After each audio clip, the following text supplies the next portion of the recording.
Welcome to the Predictable Revenue Podcast, where sales leaders teach you what's working for them and how you can build it yourself.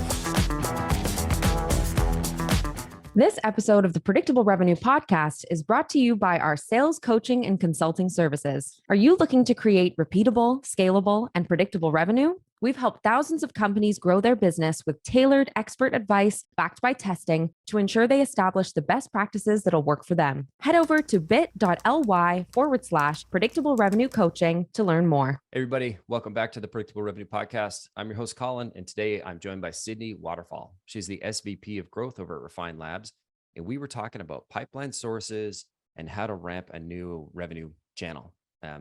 We wove into some stuff around how could sales development or reps kind of work with all these various sources? But I'll be honest, I kind of dug in on the pipeline sources and measuring things. It's just where my annoying curiosity took me. So we kind of went deep on how to measure the sources. There was a really interesting nugget in there. Something went click in my head when we were talking about measurement between all touch, no touch, hybrid touch, first touch, last touch, all these different types of attribution. I always kind of go a little bit blind or deaf when people start talking about their algorithms and the right way to score things. And there was something there was a way that she described it that really helped things go click. Super obvious, probably right in the middle. So I'll leave that for you to find. We wrapped by talking about Revenue R&D and their process for ramping a new R&D channel. That was a really interesting one to think about. What are the different steps to go from 0 to 1 and then from 1 to 10? So that's what we wrapped with. This is a little bit more marketing focused. So if you are in sales development and you want to explore the dark side, then this is the episode for you. If you're a founder thinking about onboarding a new revenue channel, absolutely check this one out. All right, now to the episode. Sidney, welcome to the show. Thanks for joining us today. Yeah, thank you so much for having me on. Excited to chat. I want to kick off, talk to me about, because the reason we asked you to be on the show today was to talk about aligning inbound and outbound. So I'd love to start with, talk to me about your thoughts around how you see inbound, outbound, midbound, all the different sources, and I guess your philosophy on aligning them all. Yes, this is a great topic. So when you think about inbound and outbound, you even got partner, right? You got some other go-to-market kind of initiatives. I like to think about this in the concept. There's like two core concepts. One is what we call pipeline sources. So it's kind of shifting your mindset to a similar to like all-bound approach, but it's a little bit more granular and kind of can walk through that. So essentially, pipeline sources are all the main ways that you can capture demand in your company. And these distinct pipeline sources will have different, often like significantly different like dynamics in terms of like sales velocity and other sales performance metrics. So instead of, I would say like the old way was kind of really department focused, inbound marketing, outbound sales, and maybe you have partner or like an affiliate channel or, big bucket that you're looking at. That also drives how you do budgeting as well. So you would have like your marketing budget, you'd have your sales budget, maybe like a, whatever other Sales partner budget, partner budget. Yes. Yeah. And then Swag underneath budget. those, trade show booth budget, who knows? But underneath those larger buckets, then you've got, okay, what types of marketing kind of budgets, what types of sales budgets, all from like resources to like variable expenses to even tools and technology that kind of fuel up into that. And, I'm very much in the belief that the buyer journey and how people buy today is not linear. And so having these things very siloed and very department focused doesn't really serve the organization and actually causes a lot of potential misalignment. And instead, I recommend to shift your mindset to more of how is the buyer coming in and engaging with the company when they are ready to buy. And when you look at it through that, it's really focused on the intent of the buyer or buying group and how they entered the pipeline, which is a much better predictor of sales metrics. So, win rates, time to close, even just like behavior of like how they want to be sold to, or how they want to engage with the sales process. And ultimately what we found is kind of a better revenue performance metric. And so when you combine everything, when you combine these intents together from inbound and outbound, it's really easy to look at things blended, and you don't look at things in an efficient way. So when I talk about pipeline sources, some of the things that I'm talking about is I'll go through a couple just to kind of paint the picture for everybody here, is looking at what we call pipe, but as your people coming to your website declaring intent. They are declaring intent to you that they want to talk to you or buy your product. So that's one pipeline source. You have cold outbound, right? So outbound that is typically driven from like purchasing contacts and literally just kind of going cold, reaching out to people through various channels, email, LinkedIn, what have you. We also have ABM or intent triggered outbound, which this is an example of kind of just ABM in general. It's like there's a data trigger of some sort. Usually that's triggered by a technology, which then one team is trying to get that intent to trigger. And then the other team is, once that intent triggers, then the sales team steps in and says, okay, now I'm going to go outbound. Has different dynamics, has different sales velocity is there. And then you have things like lead gen, events and field, and then partner. And those are kind of like the core larger ones. I mean, sure, you might have some other pipeline sources in your business, but that's really how I like to look at the funnel, is through a pipeline source. Then you can see how are buyers converting through your funnel when they're ready to convert through those sources, versus only looking at inbound versus outbound. It's funny. I got to a similar place in terms of like how I look at things, but from a greedy or lazy salesperson perspective, because I don't want to work very hard for my commission check. And so pure cold outbound, every salesperson knows, is the hardest. And so if I'm looking for just indications that buyers or prospects are just a little bit warmer, they've probably engaged with marketing or a channel somehow. And so I would always go into the CRM and like, if nobody told me not to, I'm gonna go steal all this data. It sounds like we kind of, obviously you have a much more structured way of thinking about it. And I like you mentioned allbound, which is something we haven't talked too much about on the podcast here. So can you tell me what you mean by allbound, or what does allbound mean? I think people might have a ton of different definitions, but to me, what it is you're taking a approach to measuring and structuring your go-to-market strategies. So each like ABM could be a go-to-market strategy, and majority of those buyers you're hoping convert and go through the pipeline source of ABM intent outbound. But whatever programs you're running shouldn't be 100% tied to the department or to the pipeline source. So when I say allbound, it's how are all of these efforts contributing to all of our pipeline sources? Instead of saying, again, very linear, well, we ran this one marketing campaign and this is what we got, or outbound did this. People can be in an outbound sequence and can go direct to your website and can convert on a high intent form.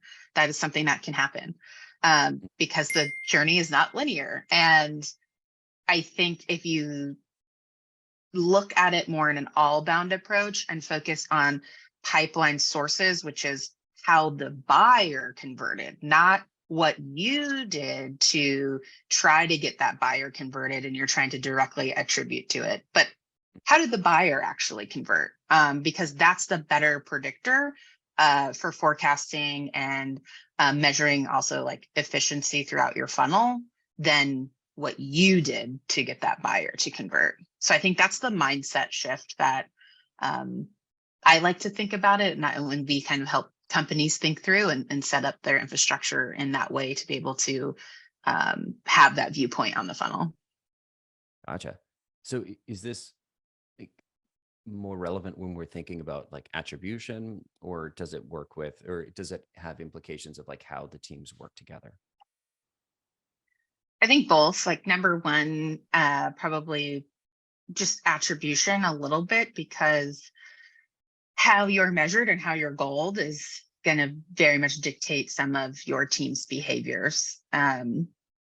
We've seen this across a bunch of various different departments, how sales is comped, what their comp structure look like, how their multipliers are, what their commission structure looks like will drive certain behaviors, same with marketing, how they're goaled, how they're paid, how they're measured is going to dictate behaviors as well. So attribution too is just, this model, I think, gives you a better holistic view of what's working for your entire revenue programs, not just one viewpoint of the funnel. But I also think it's more collaborative when you're measuring everything the same. And when you're looking at the funnel, especially like a leadership level, but even at the people who are executing it, when you can get people who are executing and converting in the sales funnel looking at it the same way, that's always going to help the collaboration.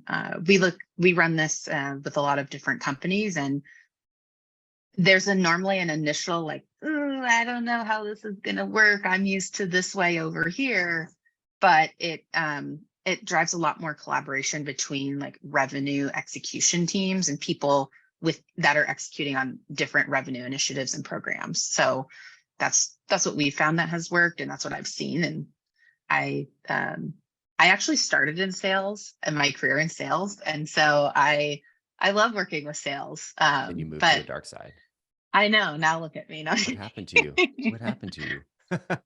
I don't know. Don't tell anyone that. No. But yeah, to answer your question, I do think it drives better collaboration as well. I'm curious, like we were talking about inbound, outbound partnerships, like lead gen, all totally different funnels. And I do want to ask, first touch, last touch, or like a kind of combined sort of secret algorithm for kind of attribution. First, I did want to talk about how do you measure the sort of success from each of these? Because they're going to be all the pipelines are so different. So how do you compare and contrast one source from another? Yeah, great question. The best, and each has different entry points and different dynamics too. Of like, it's very easy for like a lead gen or an event funnel partner. Each of these are going to probably enter your sales funnel at a different time, or a different, like, the entry point is not the consistency across all of the pipeline sources. What is the consistent measurement across all of the pipeline sources is what we call a HIRO, high intent revenue opportunity. And we like to standardize what we call pipeline across all of these pipeline sources. So that way, when you're objectively looking at, well, how much pipeline did we generate from ABM intent outbound versus lead gen versus partner versus pipe, our website declared intent, you're actually comparing apples to apples. And so we call that a HIRO opportunity. And basically what that is, it's a standardized definition of pipeline, and the standardization and quality control metric is win rate. As we know, all of these, as they should, some of these pipeline sources have different sales follow-up SLAs, they have different selling motions.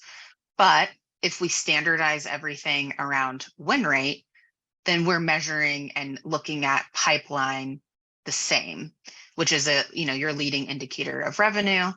And so the definition of HIRO pipeline is a opportunity that has a trailing 6-month win rate of 25% or greater. So you're using your historical sales flow, sales process, and win rate to say, okay, for pipe stuff coming in from our website, maybe that's a stage 2 opportunity for you, that through that pipeline source, you win at over 25%. So stage 2 is going to be your HIRO date for that pipeline. If we look at outbound, maybe an intent outbound for something, maybe it's your stage 3 is actually what converts at higher than 25%. Even if you're using the same stage names and the same process, you'll notice the win rates by stages are going to vary by pipeline source, which is honestly expected if you think about it. So that's what we like to standardize stuff on, and how we measure like a standardized metric across all pipeline sources. Okay, help me understand this, because I'm thinking through the Salesforce lens. I'm just going to pretend to be Salesforce right now. I love when Salesforce. I think about pipeline stage, we have a love-hate relationship. It's sort of like Stockholm syndrome at this point. So I'm thinking there's an opportunity stage that my AEs are working. And that's going to have, call it stages 1 through 5.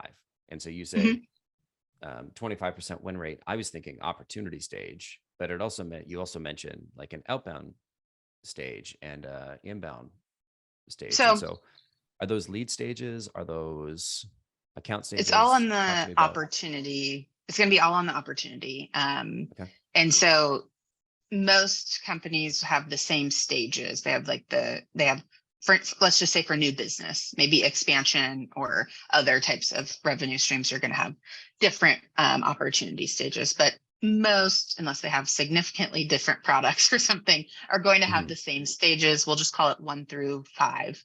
So your sales team is working all of these opportunities from all of these different pipeline sources through the same stages.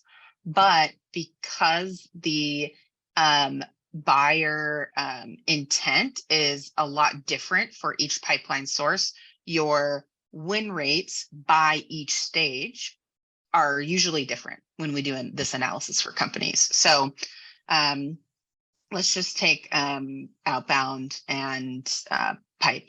So we typically find that stage 2 is going, no matter when you start your opportunities too, that's a whole debate we can go into. Is when do you actually create opportunities in your sales process? But so stage 2 or stage 3 is usually the stage that is going to be a win rate of over 25% for a rolling 6-month time period. If your sales cycle is longer, you would probably look at 12-month rolling.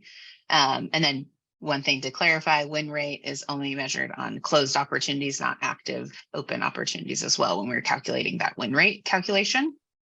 And then if you look at lead gen or outbound, typically we say stage 3 is going to be on outbound, depends on your selling cycle.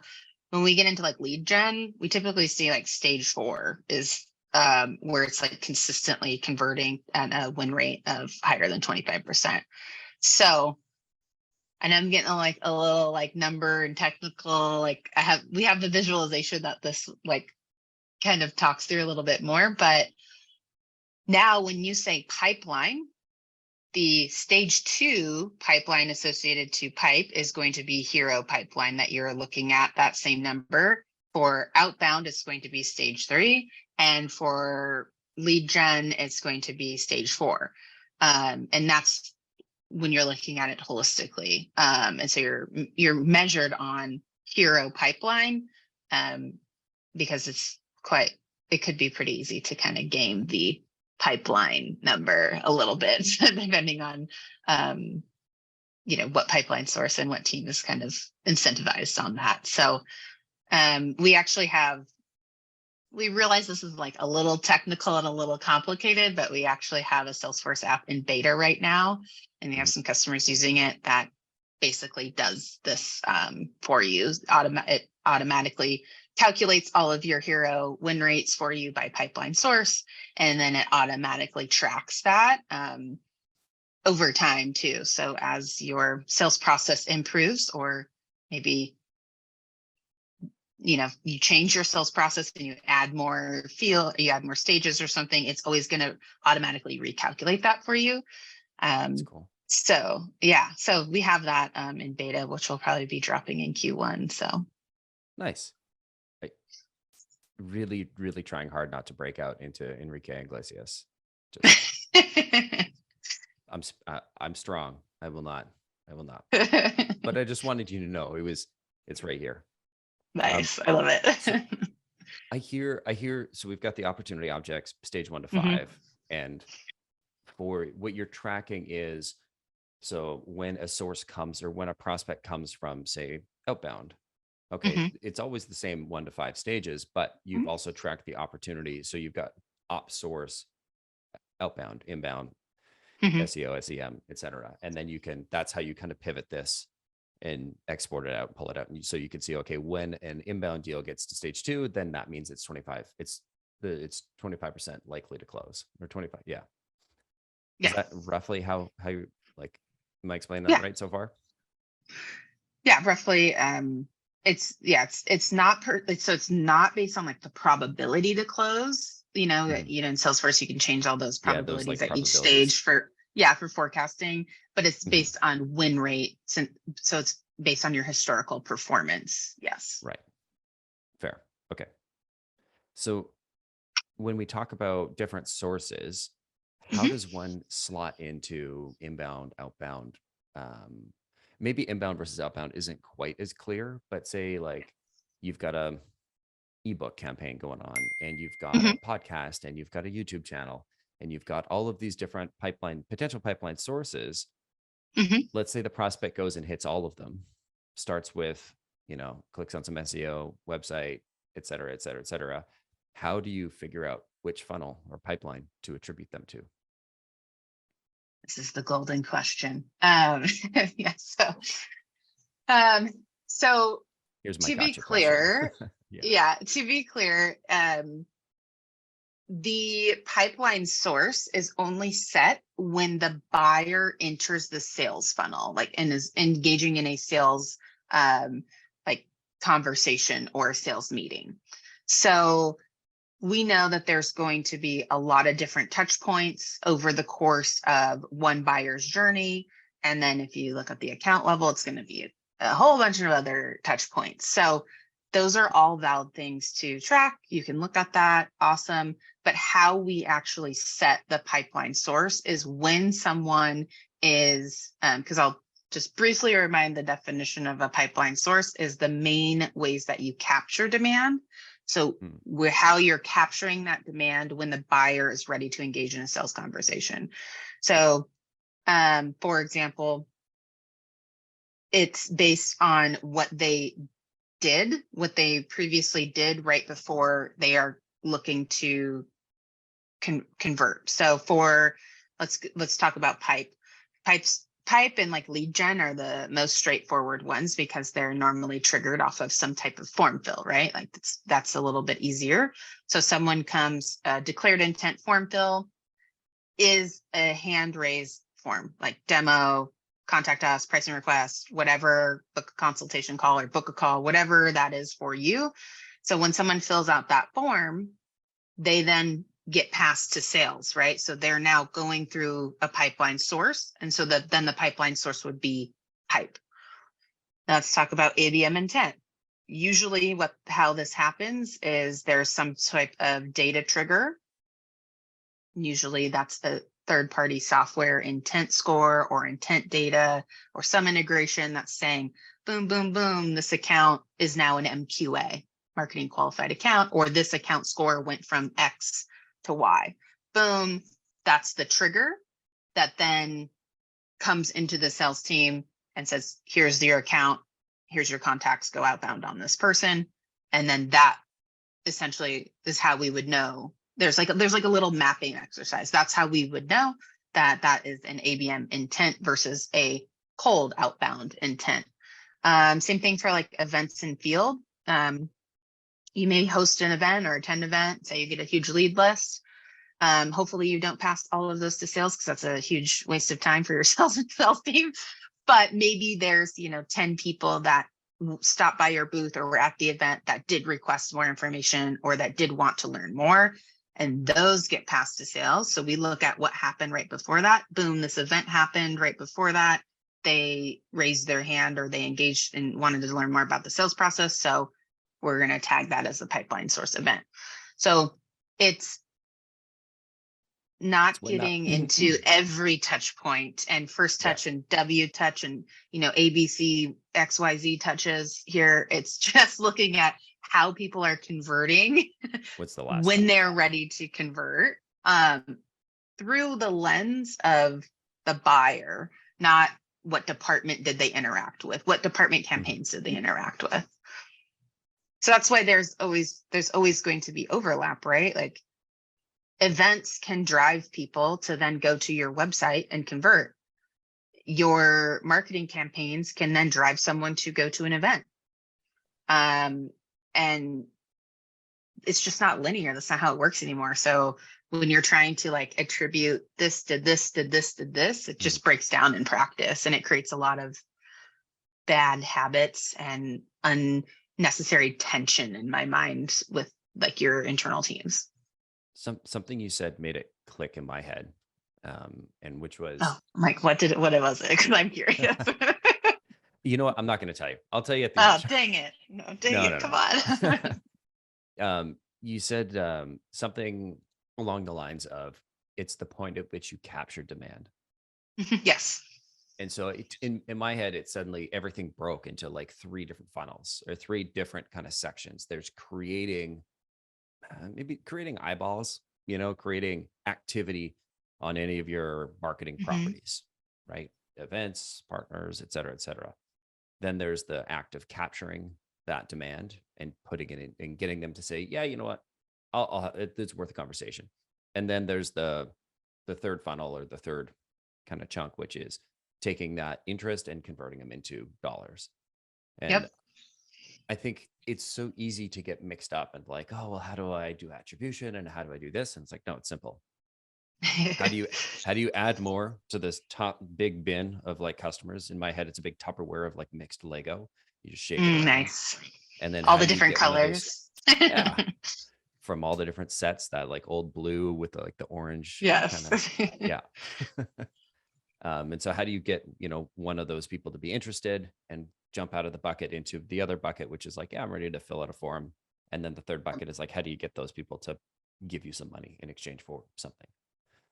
100%. I think that is very similar to kind of how we talk about it at Refine Labs and how we kind of work with our customers. But there's creating demand, which your buyers are not in market to buy. You're capturing demand, which your markets are in market to buy. That's why you're capturing that demand. You're converting that demand, which is usually your sales team, or sales engineers, or whoever is kind of participating in that sales cycle.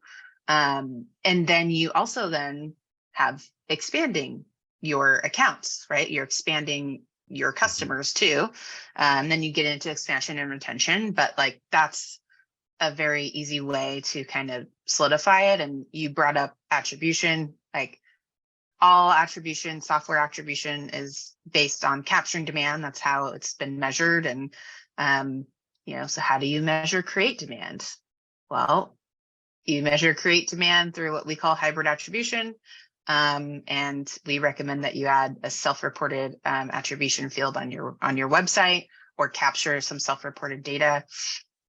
And that will inform of like what programs are effective at creating demand. So like we execute a podcast very much like yourself. And we just ask, how did you hear about us? People will say the podcast, people will say LinkedIn. And then we look at their create demand source, and it's normally through organic or direct. We don't really do any paid search or anything like that. So, but that's how you say, here's what maybe gave me some indicators of what created the demand, and here's how I captured the demand, and then what pipeline source captured the demand. Cool. So create, capture, convert, basically 3 phases. Yeah.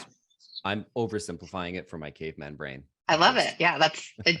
It should be simplified. It doesn't, I would say marketers that like everybody has a tendency to just overbuild, overcomplicate things. So yeah, I hope I'm not oversharing, but I started my career in marketing and then I flipped to the dark side. Oh my gosh, we're like opposite. I don't know. The opposite. Well, I mean, sometimes now I do jump into our sales process. Sometimes now, just because I like to learn. It's a form of testing messaging. It's a form of understanding my customer, and it's a form of like just keeping myself sharp a little bit, as a marketer. It's nice to feel good at something too. Like I remember being afraid of sales calls and like cold calling and like hoping people didn't answer the phone, or like you'd have a call coming up with like a discovery call and you're like, oh, I don't want to do this. I remember those feelings. Now I like look forward to them. Like, ooh, I get to have a customer call. I don't know what happened in my brain. Probably a few concussions and just like something went wrong. But yeah, But I this has love been it too for more like new pricing or like new products you're testing that are like we're not even like passing to sales right now because this is like in beta or alpha. Like those are like the super interesting kind of calls that I like to just learn from people and like understand what people are like expecting, what they're wanting, what their needs are. So that's the kind of stuff I geek out on these days. That's pretty cool. And so I'm curious with like, we've kind of landed in this spot where we can capture and convert demand. Mhm. How do we pull from some of these various sources? And so I know, I know how we can measure this. What are some ways that um, our outbound folks can maybe integrate a little bit better into some of these pipelines? Yeah. I think a lot of people just assume that the sales org or people under this in the sales org or even customer success org are only capturing demand, which is probably true for most companies. But there's a lot of sales reps and sales leaders that are creating demand for their category or their company. And I think that's a great way to do that. I think we practice that here internally at Refine Labs. I've seen a lot of other companies do this as well, as some of their sales reps are out there publishing and talking about information on social, what we call dark socials, on social platforms and communities, with the intent not to sell, but with the intent to educate and learn from different people in their communities. And so that's one way I think that like an example of like a crossover could happen. And we do that. Like our director of sales, Carl, he's very active on social. He's, helping us create demand and educate a different persona than our, marketing, brands kind of persona. Our, executive team is out there creating demand and educating, their network, which could be COO, CROs, growth, marketing, VP of sales. And so I think that's a very common way, like a lot of newer companies that are investing in create demand and like smart salespeople are like, I see them out there selling in a much more modern way that maybe they don't get the outbound or sales sourced credit, but it's coming through the website, or someone says, hey, I attended this event because I heard about it from your sales rep, but I converted at this event. That's a very, likely thing that happens. It happens all the time. So I think that's a crossover way, which is another reason I like to look at pipeline sources. I think it could go the other way around too. You can have other people, really depends. You can have your subject matter experts, depending on who your persona is, driving a lot of value in business for you. And maybe they don't even sit in the marketing or sales org, depending on who your buyer is. So I think there's a lot of different overlaps. Those are a couple other ones that we work with on customers is, conversion support. A lot of people say like in pipeline marketing, but I think that there's a lot of overlap that could happen there. In some of those, like a lot of those are events, or a lot of that is, more targeted one-to-one type of strategies at the account level. So those are like a couple of like 3 or 4 different ways that are probably happening, but no one's like getting credit for it, So Yeah. I mean, you said give credit, and my head just went like, oh yeah, like us outbound people, we never get we don't get no respect. We don't get no credit for all those inbounds that you email out. And I've seen this myself when we had an SDR, when I was literally sitting next to the SDR, and Hmm. they emailed the prospect, and then that prospect inbounded, and like Hmm. I got a little fire notification, and I was like, hey, didn't I just ask you to like reach out to this account? And they're like, yeah. I'm like, why didn't you do it? Like, oh no, I just did. I'm like, but they just inbounded to us. And we looked, and the person our rep had sent them an email. They had looked at the email, read the email, and then clicked on the link to our site, clicked around for a few minutes, and then came in through the inbound funnel. And I was like, Yep. why wouldn't you just reply to an email? This is gonna land back at email. So But it's because that's not how the buyer wanted to buy or wanted to enter the buying cycle, maybe, right? But it's like, we don't want to be fighting over that. I think it's no, just like wild.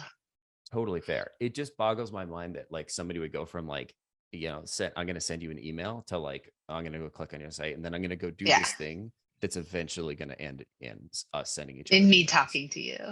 Yeah. Yeah. So like, why not just go talk to the human that sent you that email?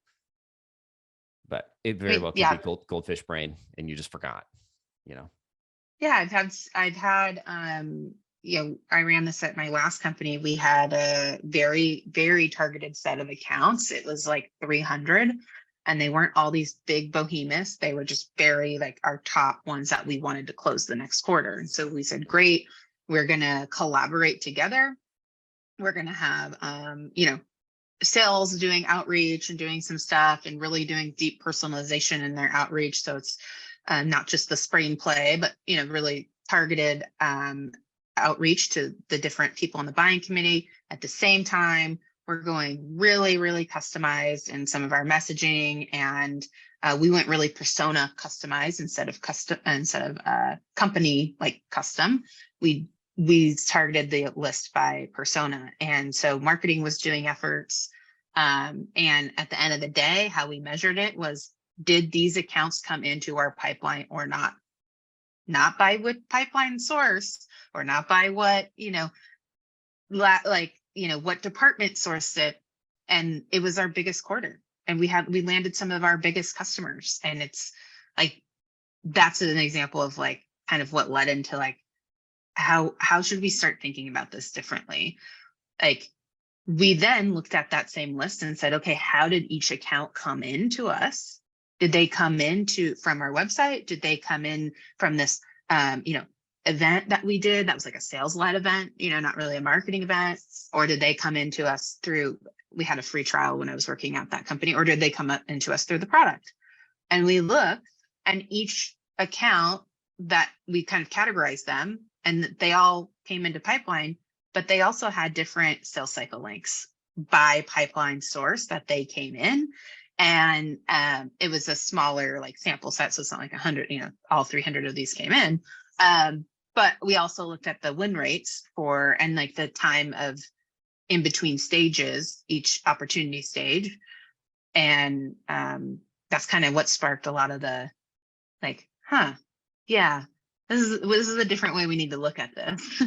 And really the pipeline sources for us were more understanding how the buyer or the account came in. So then we could actually forecast more accurately and understand like when we would expect that to close, and all of those metrics kind of go into like your pipeline velocity calculation.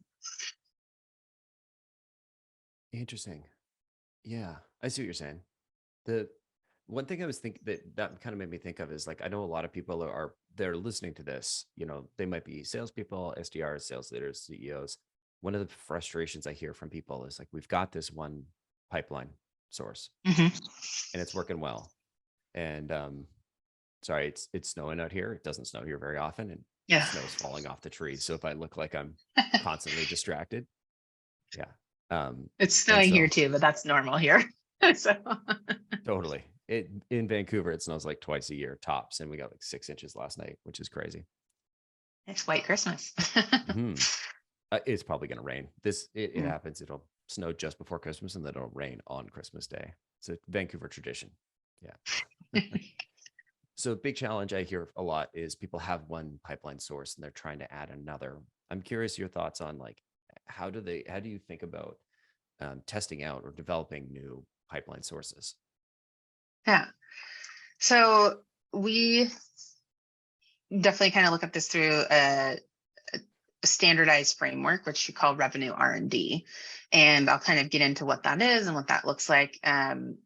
We've actually seen a lot of traction on the sales side of the organization with this framework, because it's looking at all revenue programs in the same way. So I'll kind of just, give you the quick pitch here of what it is. But essentially, the Revenue R&D is a way to fully integrate programs in a consistent, scalable way.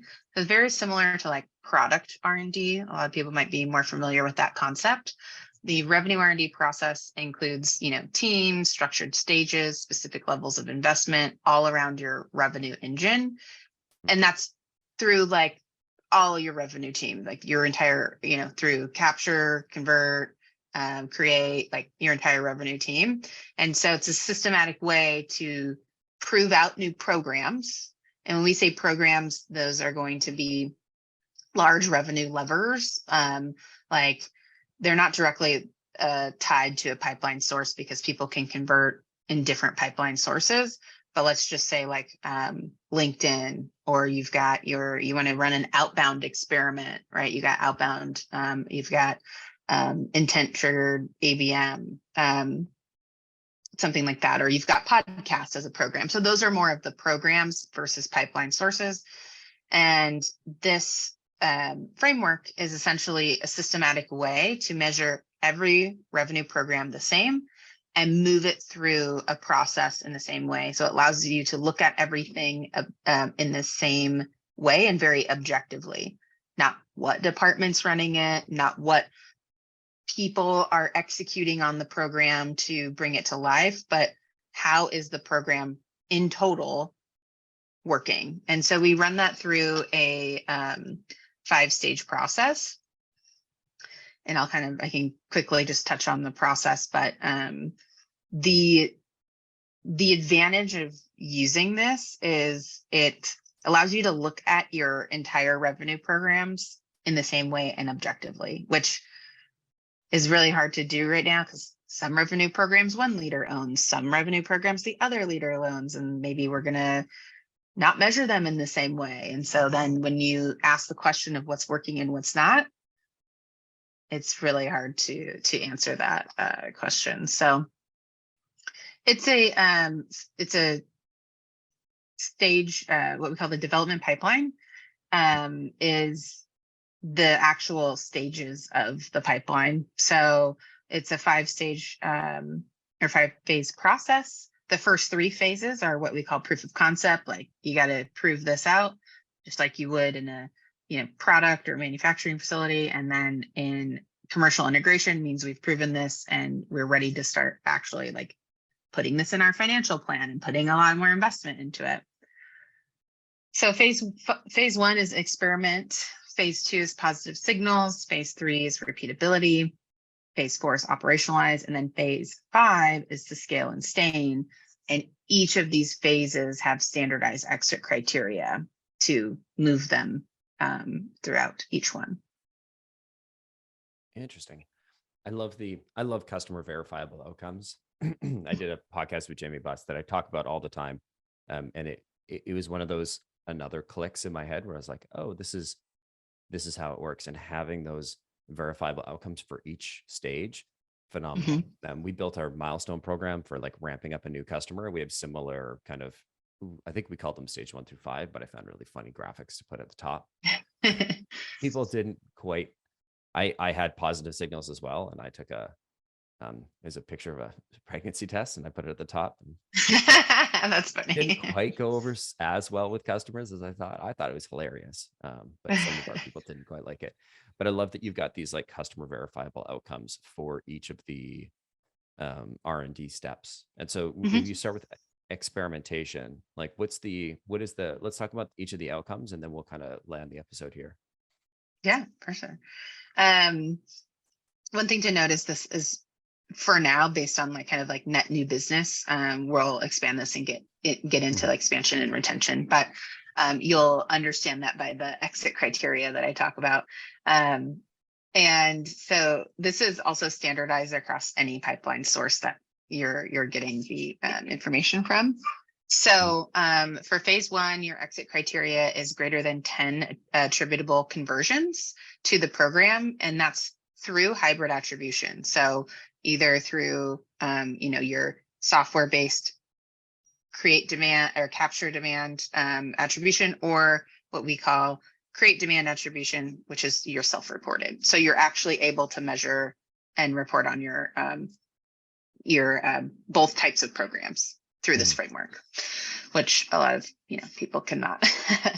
The next phase is then okay, now the program needs to hit greater than 200K in cumulative pipeline, in HIRO pipeline, standardized pipeline. And how we've backed into a lot of this is kind of based off like, an ROI. By the time you get out of proof of concept, you should be approaching or achieving, positive ROI. And so that's kind of how we back into a lot of these stages for the exit criteria. And then phase three, repeatability is great. Can you repeatedly produce HIRO pipeline? And so that exit criteria is greater than 250K in HIRO pipeline on average for 3 months. So can you produce this consistently? And have you figured out the program to produce that? And what initiatives and tactics and all of that campaign, all of that stuff, have you figured that out of how to get there? And then you go to phase four, which is the program has generated more than $1 million in cumulative HIRO pipeline. We recommend that you should be hitting this milestone roughly around like 6 to 8 months to produce a positive ROI. Obviously, the ROI calculations and exactly timeframes are more customized based on the customer, but that's kind of a general recommendation. And then phase five, you're in scale and sustain, which you need resources and you need, budget to scale and sustain your powerhouse programs that probably drive, over 70% of your pipeline. And then you want those programs to stay there. So you're going to evaluate your exit criteria and ensure that every quarter you're still generating $1 million in pipe to keep it in that phase five. And then obviously you can start forecasting your ROI because you're using a standardized definition that's based on win rate for pipeline. So once you have your pipeline, you can then project your revenue and then you can project your ROI on your program investments that way. I hate to bring math into this. I do have a follow-up question. Yeah. If this is for a brand new channel or pipeline source that we're trying to onboard, and stage 2 is 200K in HIRO pipeline, and HIRO pipeline is measured with the close rate of the last 6 months. And like, if your close rate is, call it, say a month, how do you get to like, because there's going to be the sales. Yeah. I mean, you're going to have a month sales cycle. The kind of buyer journey before that is probably double, right? So if it's a month sales cycle, there's probably a month pre-sales cycle, marketing journey, whatever you want to call it. And so that's 2 months. So like, how does that work with the like 6 month trailing HIRO pipeline, right? Because you're not going to have any closed one win rates for at least 2 months from the start if you nailed it on the very first day. And so it's, how does that math work? Help me understand. Yeah, so I would probably use your like global win rate there to like set the baseline. But one thing that you talked about was, you're setting up a new pipeline source. A pipeline source is essentially a new, like a go-to-market function, right? If you're like, we've never done partner before and we want to start doing partner, that's a brand new kind of go-to-market function. Or let's just say like, lead gen or events or something. So here's one way to look at it. You have all these programs running. Your programs are going to be normally tied to create demand strategies, or capture demand strategies, right? So that's normally so you're going to have all these different programs running. The programs are then going to drive people to convert. And then you're going to know, okay, which pipeline source did they convert on? Then through hybrid attribution, you will know which program kind of drove them into that pipeline source. Again, this is probably easier visualized than just an audio format, but essentially your hybrid attribution informs your programs and your program exit criteria. Your pipeline sources are just how the demand was captured. So if you're setting up a new pipeline source, it's really a new go-to-market initiative. You're just going to have to kind of make some assumptions, use your kind of historical global, sales data, or if it's a partner's kind of its own unique one that has a different, vastly probably different sales flow and sales experience. So that's may not be the best one to chat through in an example, but you might run some programs that you're marketing to your partners or something like that. And then that would drive them into the pipeline source. Your hybrid attribution would be like, oh, okay, they came from this program or this partner, right? So that's kind of how I would think about it. Okay, that's super helpful. Super helpful. Okay, I think I've got it. And so basically, if I paired it back, we'll be coming out with some visuals and stuff for this, which we will have on our website. So experimentation, 10 positive conversations, 10 positive interactions, attributable anyway. So it doesn't have to be first touch, last touch. It could be just sort of any touch, any exposure. Then 200K in pipeline that's associated with that. So it could have been any touch, not necessarily the first touch or the last touch, or is this it's all attribution? It's all through hybrid attribution, which is going to be looking at your last touch for create demand attribution and or capture demand attribution. So right now, most companies can't get any attribution from a conversion point of view from create demand channels, but with self-report attribution, you can. So that's what we mean by hybrid. Yeah. Okay. So it's create and capture. So it's first touch and or last touch. Yeah. Yeah. The last touch coming but nothing in the middle. Source. If they touched it in the middle, that's what you mean by hybrid. Doesn't really count. It's what your buyer said or what they self-reported to you or how or what the last touch software said.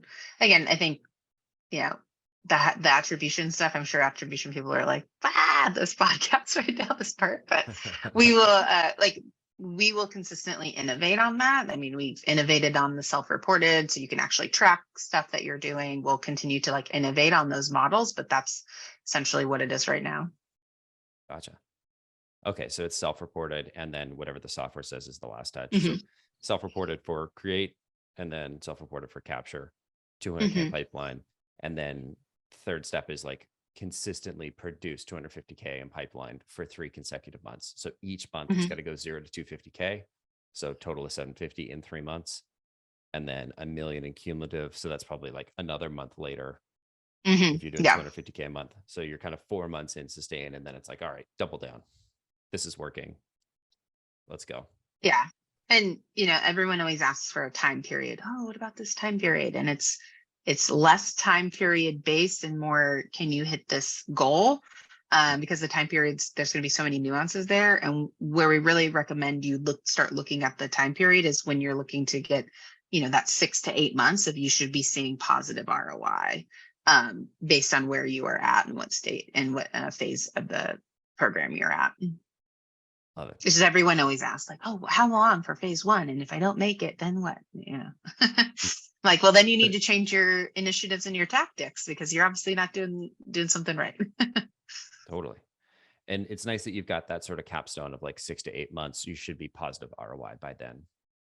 Yeah, it takes time. And, people shouldn't expect any program to start delivering, qualified pipeline, HIRO pipeline at the next month it launches. It takes time to learn what initiatives, what tactics actually work, fine tune that. And, once you kind of see that traction, how do you lean into what's working and double down on that? Love it. Sidney, thank you so much for coming on the show. If somebody's interested in your HIRO pipeline or your pipeline sources, or just want to get in touch with you, what's the best way for them to reach out? Yeah, my personal profile on LinkedIn is Sidney Waterfall. You can also, if you want to learn about some of the stuff, we have a lot of podcasts and YouTube content that we could go over this, and we'll be building a hub on our website. And then we also have a product called The Vault, where we document and release all of our research and IP that you can get access to. So you can check it out on our website. Awesome. Thank you so much for coming on the show. Awesome. Good talking with you. Right on. And see you all next week.